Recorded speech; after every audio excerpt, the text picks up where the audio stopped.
can I give you a call maybe like in 2 days time? Boleh. Tak apa. Where are you? Oh, I'm at the hospital. Oh, ya ke? You sakit ke? Oh, no. I'm in the pre-delivery room.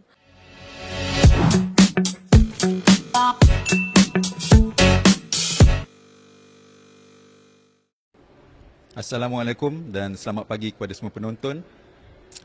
Saya Nizar Musa, co-curator untuk Kuala Lumpur Design Festival 2024. Dan pada hari ini saya juga sebagai moderator lah untuk Impiana Spotlight Live Podcast yang sedang disiarkan secara langsung di Impiana Kuala Lumpur Design Fair 2024, Sky is the Limit, yang bertempat di World Trade Center Kuala Lumpur. Jadi sempena tema KLDF 2024, Everyday Design, tajuk podcast ni pun kita adalah agak menarik dan juga berkenaan dengan rekabentuk juga. Jadi dan tajuknya adalah Rahsia Rekabentuk Perabot Untuk Ruang yang lebih luas dan efisien. Ya. Jadi untuk mengupas topik ini bersama saya lah hari ini adalah tetamu jemputan Nurhana Muhammad Ali. Beliau adalah pereka perabot, akademik dalam bidang rekabentuk dan juga pengasas syarikat Lain Furniture. Beliau adalah graduan UiTM, Central TAFE Perth dan University of South Australia. Beliau sudah lama berkecimpung dalam dunia rekabentuk perabot tempatan dan boleh dikatakan seorang pakar lah dalam penggunaan kayu, dan juga beliau pernah berganding bahu dengan arkitek masyhur lah di Kuala Lumpur dan Malaysia ni. Jadi apa khabar? Alhamdulillah. Waalaikumsalam, back to you. Oh, terima kasih. Good morning. Jadi panggil Nurhani, Hani? Panggil I'm known as Hani, ataupun Miss Hani. Okay, Miss Hani. So Miss Hani, I think kita buat ni macam light and easy lah, kita punya style Jadi tapi I think untuk penonton-penonton kita mesti dia nak tahu apa rahsia. So kita rahsia ni kita kena start from somewhere lah. Jadi rahsia, okay. So apakah prinsip utama dalam rekabentuk perabot untuk memaksimumkan penggunaan ruang di rumah? Pada saya benda ni dia berubah tau, ikut zaman sebenarnya. Macam saya sekarang dah lebih kepada nak minimize barang-barang yang ada kat dalam rumah saya, harta benda pun macam tu jugalah. Because I think kita kena fikir balik lah what is isu semasa sekarang ni lah. Okay, so I have to touch on SDG sebab saya sebagai pereka perabot and also I actually mereka kira macam home products lah. Okay. Setiap kali saya reka tu saya akan macam fikir balik lah, benda ni dia jadi sampah ke? Dia mereka sampah ke, atau dia akan masuk dalam kategori sampah later on ke, macam mana? So saya fikir dia punya life macam mana. So to me, kalau you nak you think about the space tu, saya rasa macam you think of storage, you think of what are the main purpose of the furniture pieces that you choose lah to have. Tapi it's always nice to have something yang macam satu perabot tu dia macam it is an art piece by itself. So saya rasa yang itu lebih macam ada value lah. I see. Because saya punya reka bentuk pun banyak pakai kayu. So solid wood memang banyak value lah kat situ. So jadi for Miss Hani lah, you're saying sustainability tu adalah satu perkara yang asas lah. Penting lah. Penting lah. Jadi dia bertunggakkan kelestarian lah. Dia it's always at the back of my mind. I selalu fikir proses because I bila I reka bentuk, I kena faham proses I di mana. Dan everything is in here. Cuma I kena put it in paper lah. Nanti kan bila kita jumpa customer, of course we have to give them the drawing proposal and whatnot. That's typical, common practice lah. Tapi pada saya, sebab saya buat dia punya production juga, so I used to make lah last time sebelum saya train orang untuk ajar orang untuk buat, sampai tahap yang saya boleh go automatic lah macam tu. So dia punya proses tu very important. So kita dapat kayu kat mana, kayu tu ada ke tak ada, bila dia masuk dekat kedai, order tu, all those things lah, everything. Sebab at the end of the day, customer nak tengok barang dah siap, barang ada dekat dalam rumah dia, tu je. Dari segi reka bentuk perabot tu, dia do you design untuk berjenis-jenis type of space ke? Dia design datang dulu ke space datang dulu? Selalunya space datang dulu lah, because I deal with custom made furniture. Jadi kita bergantung pada inquiry.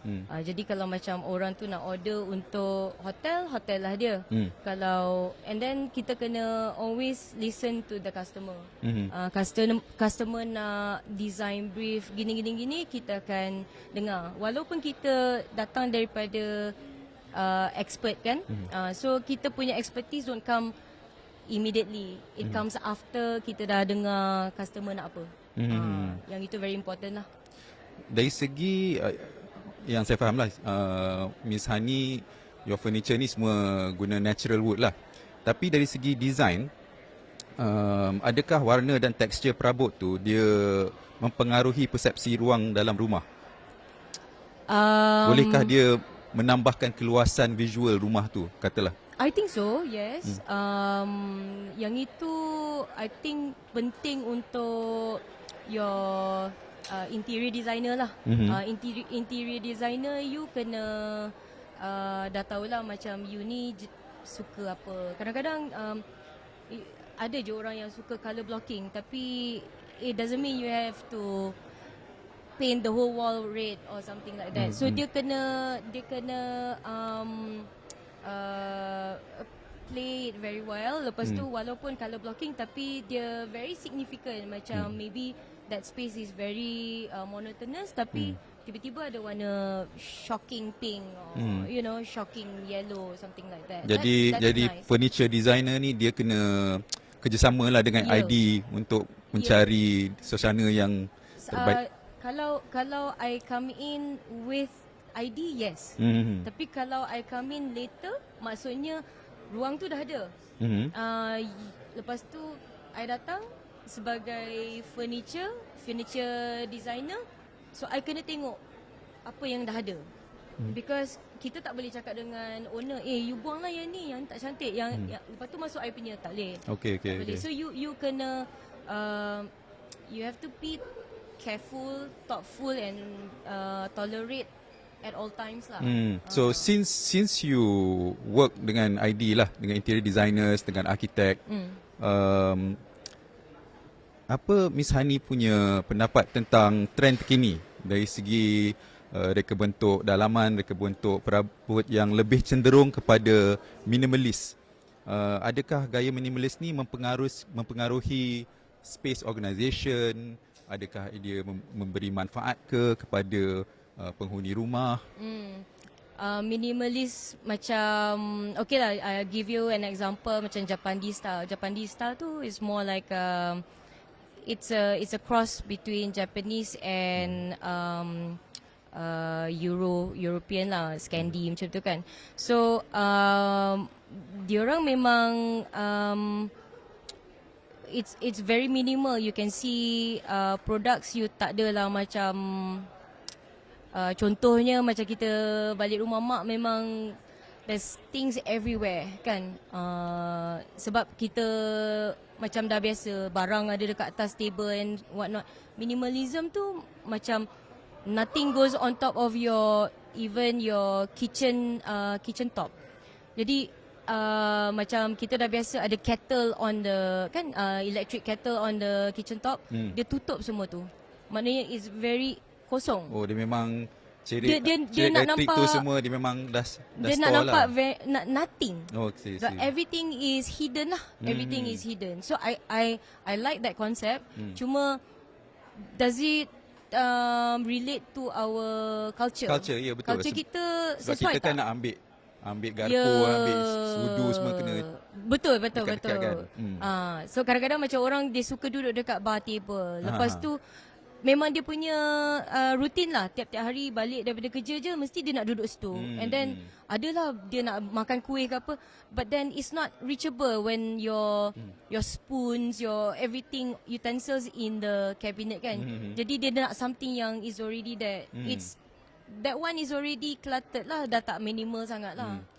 In your experience lah dalam buat Rekabentuk Perabot ni, what is the space, ruang yang paling kecil Miss Hani pernah design? Ruang paling kecil. Ke tak ada, semua besar? Mainly mainly besar Mainly lah. besar Tapi saya pernah buat perabot. This one is consigned by my sister. Masa Sister tu ada diskaun lah? Free? Banyak family discount. Apa tu, itu adalah bilik maid. Dan bilik maid tu there's only one wall yang boleh muat katil maid. Tapi maid ada 2 orang. Oh. So you kena buat bunker bed. And then it is even dia punya tilam pun kita orang custom made. Okay. Sebab dia kecil sikit daripada standard single size. On that note lah, bila kita design untuk ruang yang kecil, adakah perabot ni dia kena ada nilai multifunctional atau keserbergunaan Maksudnya yang boleh membantu ruang tu? Multi tu banyak sangat, dual lah. Macam dual kat Hong Kong ke macam kat Japan kan dia banyak multifunctional furniture. Jadi adakah itu satu teknik yang Miss Hani guna dalam perabot sendiri?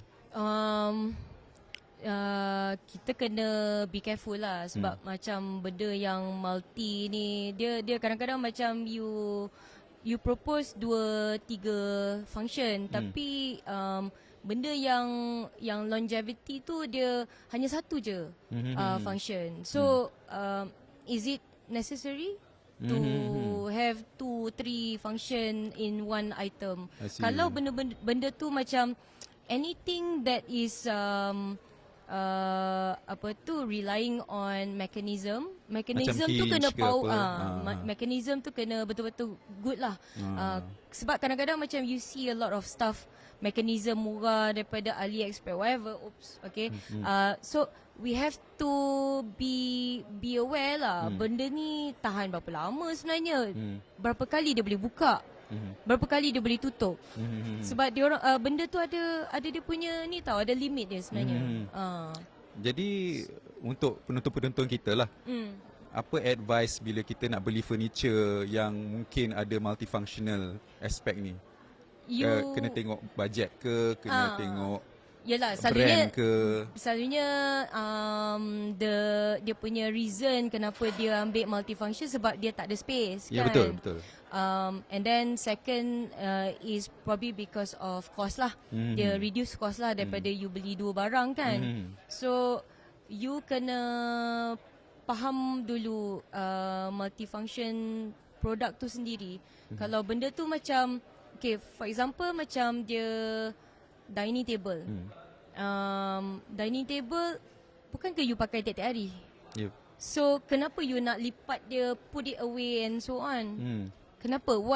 Why does it have to be that way? Sebab dia orang ni pandai promote kan. Dia boleh table tu dia boleh buka. Kononnya bila raya tu orang boleh datang, dia boleh buka jadi besar lagi. Tapi my point is habit orang tu macam mana? Sesuai tak? So that is what I always question my students lah. Kalau ada FDM ke apa kan, di Wisdec. So saya akan question dia orang, kenapa you nak buat macam ni? You faham tak culture macam mana? You faham tak macam mana orang kehidupan orang tu. So itu yang paling penting sekali. So first of all, cara you hidup tak sama macam I. I balik macam mana, I pergi mana dulu, which ruang yang I attack first, and then which ruang di dalam rumah yang you spend the most. You tahu tak? Ya. So everybody has different dia punya macam cara dia lah. So habit tu yang kita kena tahu. So as a designer, you kena create something. Can you create something yang macam sesuai tak semua orang? That's the only thing. So kalau if it's a multifunction product, it has to be benda yang macam sangat basic. Sangat basic, sangat standard. Mungkin 50% orang akan buat benda yang sama. Macam tu. Dan kena kuat lah Ya, material dia. Of course. Dia tak boleh hancur dalam 3 bulan, 4 bulan macam tu. Oh, tak boleh. Okay. Ya. So on that topic of mana kita sebagai penghuni-penghuni ni, mana kita space yang kita selalu berada, for katalah ruang tamu, what type of furniture yang kita patut choose lah untuk katalah for small space? Adakah kita kena cari yang set yang besar ke, atau lebih baik kita ambil loose pieces ke? Boleh kongsi sedikit kalau macam dekat dalam living room lah. Okay, living room tu ada TV ke? So most living room ada TV. Ya, betul.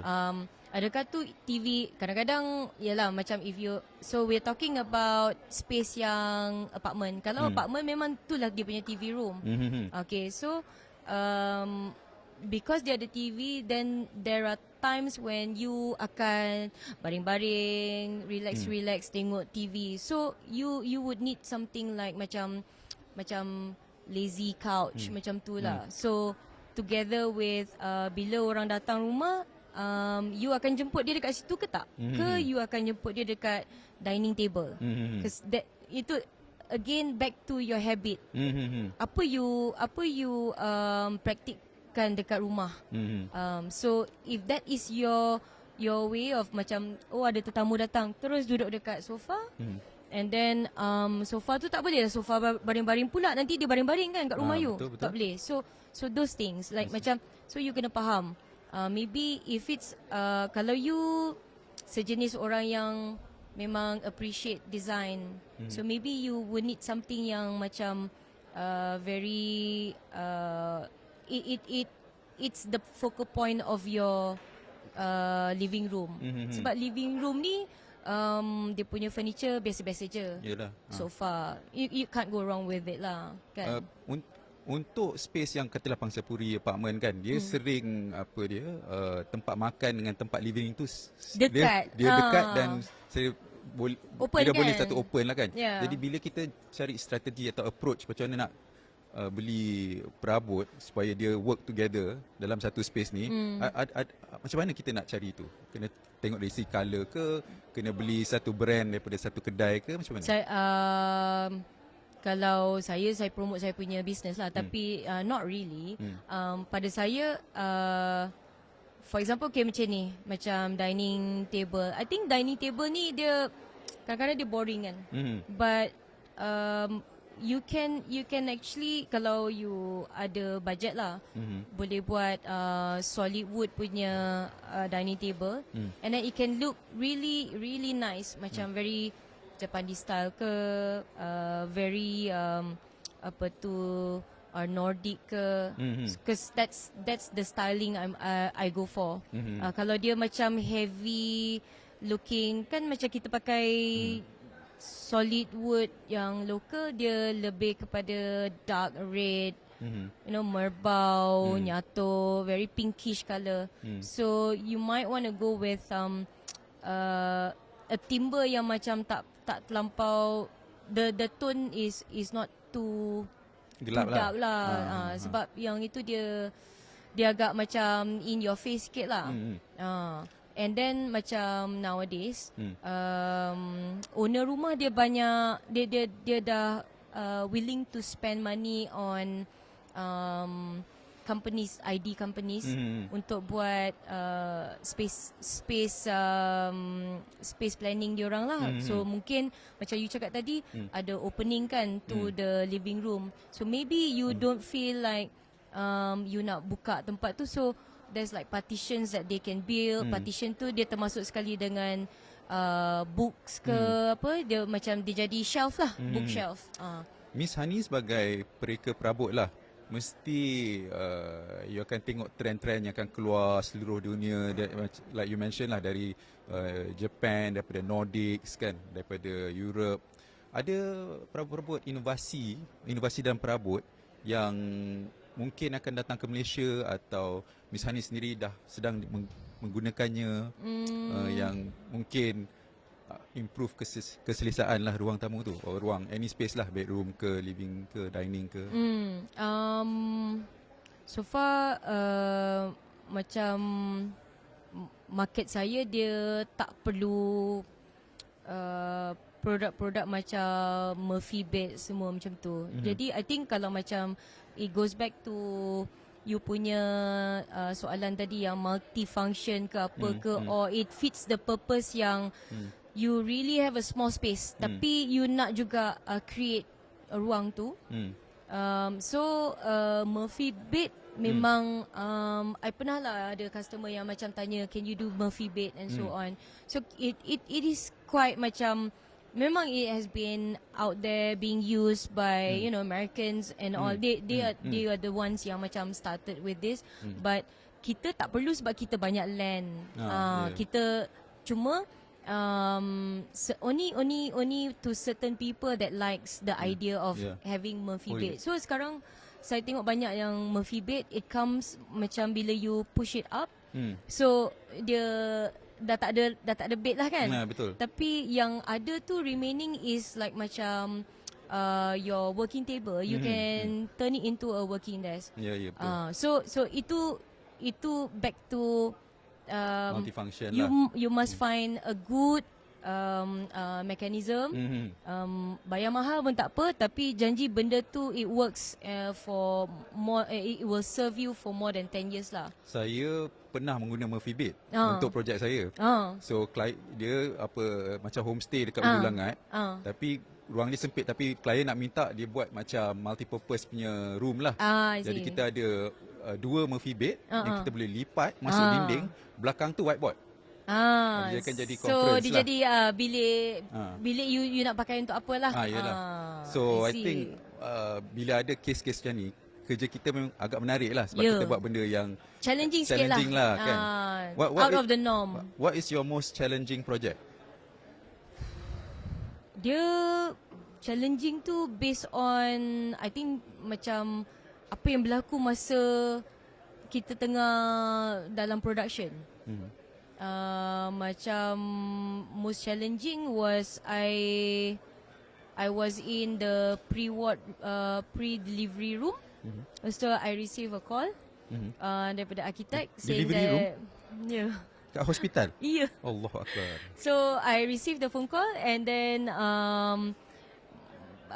arkitek tanya, Hani, so when are we delivering this to the da-da-da-da? Lepas tu saya cakap, oh okay, can I give you a call maybe like in 2 days time?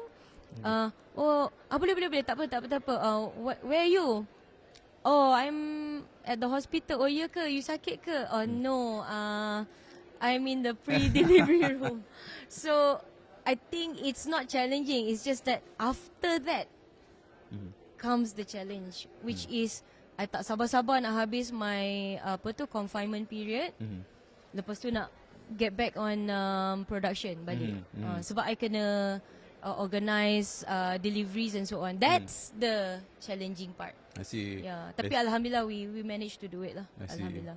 So ni again untuk kita punya penonton-penonton lah.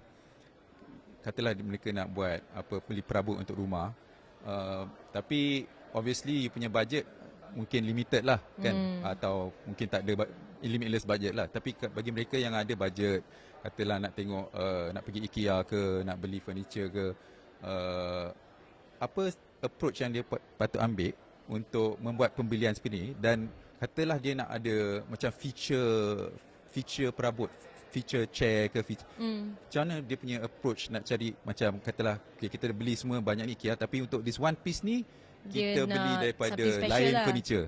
Katalah macam mana dia nak kena approach? Dia first dia kena cari platform yang boleh DM kita orang lah, maknanya macam contact lah. Maybe you can just email. I think boleh je Google je Hani Lain, memang macam-macam you boleh cari lah. And boleh DM kita orang dekat Instagram or Facebook. Facebook kadang-kadang I check jugalah. Okay. So and then we go from there lah. Dia inquire dulu apa yang dia nak, and then we look at the timeline also. Kita tengok dia punya, kira macam dia kena bagi kita image. Kadang-kadang macam dia have a kind of like, dia macam ada idea tau, tapi dia tak tahu whether that's the one. And then of course throughout the designing process nanti kita akan propose benda yang kita rasa sesuai. So before that kita kena ada some kind of visual lah untuk dia bagi tahu. Okay, sebab macam if you ask me like, oh I want a dining table, anything pun boleh buat I can do. Tapi apa dia? And then material dia apa? Because not necessarily just 100% solid timber. Kita boleh campur juga macam marble, okay. Metal pun ada macam tu. So bukan kayu sajalah. Bukan. Adakah approach ni atau cara ni untuk menggunakan kayu ni, bila kita apply kepada katalah kitchen cabinet yang dah built in, perabot built in, apa comparison dia dengan katalah kalau dia orang beli off the shelf compared to custom? Off the shelf tu maksudnya masih built in, kena kata dia pergi IKEA, dia beli, dia choose dia choose panel ni kan. Apa beza dia compare dengan bespoke punya approach? Bespoke punya of course kita okay, saya pernah ada customer dia beli perabot dia daripada IKEA for example. And IKEA punya memang standard, dia akan bagi semua standard. Tapi betul, dia tak boleh ada, kalau katalah you punya bilik tu, ruang tu tak standard, tak sama lah kan. Semua orang beza kan. So dia mesti ada kat ujung tu ada ruang ada kosong, 2 inci 3 inci macam tu lah. So those are the things yang berbezanya lah dengan kita orang. Kalau kita orang macam kita akan to the maximum, to what you desire. Dari segi quality ada beza ke? Oh banyak. Banyak Macam apa perbezaan? Okay. Katalah kita memang kalau IKEA kan, you banyak perasan tak kalau macam you beli sofa pun, in fact you beli sofa, you kena anginkan ruang tu for at least 3 weeks. 3 weeks sebab dia punya pengudaraan dia kena, sebab dia kadang-kadang dia setengah orang macam saya sangat allergic to the formaldehyde punya vapor. Okay. Dia akan release sampai betul-betul benda tu dah tak, is gone. Baru you rasa safe nak duduk atas benda tu. So it takes 3 weeks, So macam pada kita mungkinlah kita tak pakai formaldehyde. Kalau kita katalah macam you order sofa daripada kita akan pakai certain parts of it, memang kita akan pakai plywood. Tapi plywood tu tak adalah plywood yang high formaldehyde. So there's low VOC, low vapor ni tak berlaku lah. You can immediately use it lah.